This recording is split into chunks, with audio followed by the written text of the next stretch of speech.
Hello everyone. Want to use Ggives when ordering Grab food? Here's how it works, even if you don't have the app on the screen. So first, make sure Ggives is activated on your Gcash account. So if not, you need to activate it first, and also check your credit limit and that you are within your loan count limit. So when you're ready to check out on Grab food, you need to choose Gcash as your payment method. Next, on the Gcash screen, select Ggives and then tap See Installment Options. Choose your preferred installment plan, review the disclosure statement, and agree to the terms.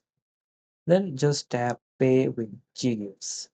You'll see a confirmation receipt and a PDF will be sent to your email with your full payment schedule. And that email will include everything you need, like payment breakdowns, dates, and terms of your Ggives plan. And that's it. You can now enjoy your Grab food orders and pay later in installments using Ggives.